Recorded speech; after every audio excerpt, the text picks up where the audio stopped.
Ahoy! This is a bit of a split video. On one hand, I want to talk about my personal plans, what's going to happen here going forward. And on the other hand, I'm going to show you the launch time as well as an important change that is being made on the back end. Now, with New World Aeternum being announced the way it was, for us PC players it felt like we were left in the dust in many ways, and I want to make sure that that doesn't happen with my channel in regards to you guys who have supported me throughout this whole time. So, first of all, thank you very much for that, and an extra thank you to all of my Patreon supporters. I literally wouldn't be able to do this without you.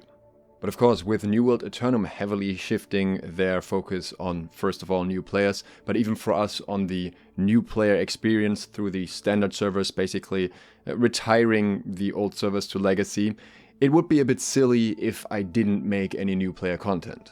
And that is primarily what you're going to see in the next weeks, because it makes the most sense to make that kind of content for me right now. But that doesn't mean that I will no longer be critical, that doesn't mean that I no longer have various criticisms of how this was handled, and that also doesn't mean that I have forgotten about you guys, the old crowd.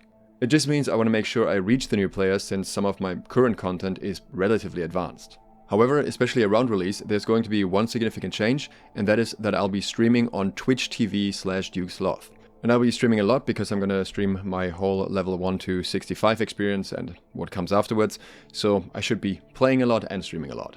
Unfortunately, I don't think my PC can handle a dual stream to YouTube, so feel free to follow me on Twitch if you'd like to see that. But of course, as I progress into more advanced territory again, and as I see other players progressing into more advanced territory, the content will align with that as well, and I will go back to more advanced guides. If you want some more advanced tips for the standard server experience earlier, then you can support me on Patreon, where I'll be posting a massive document for anything you can do in terms of preparation and little tricks and tips along the way that are not that known.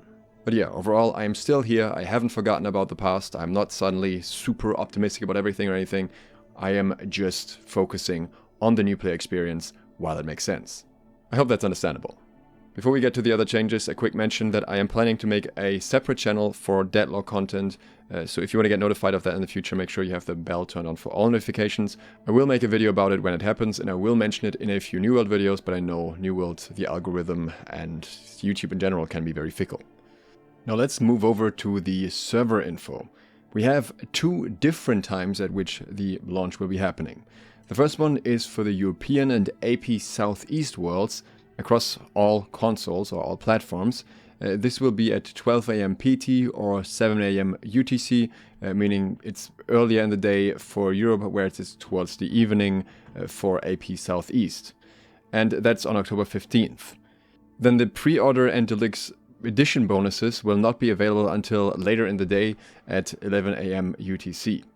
All other worlds, so US West, US East and SA East, across all platforms will open at 6 AM PT or 1 PM UTC on October 15th. I'm sure there will be quite a few players over there that won't be happy with this decision, but I guess it's so that it launches at a reasonable daytime for all players at the same time. Console will have a preload option starting on October 13 at 7 AM UTC or 12 AM PT. So you can see those numbers here, whereas PC players will be able to download New World Aeternum during the downtime on October 14. But since the game is going down at 3:30 AM UTC on October 14, you have a fair bit of time, even if you're in EU, to download. But I know that Steam preloads are generally a bit of an issue, because often Steam requires specific things from you to even be able to do that. And as such, I can imagine that they decided just not to opt for it. They're giving us a description here of how to download it and update and everything, but if you have automatic updates enabled, then it should just be happening anyways once it's available. But there is another little change that got snuck in here, which is easy to miss. It's under the character transfers. A few people have already pointed it out to me now, and this one is questionable. The ability to transfer regions will be disabled once New World Aeternum launches.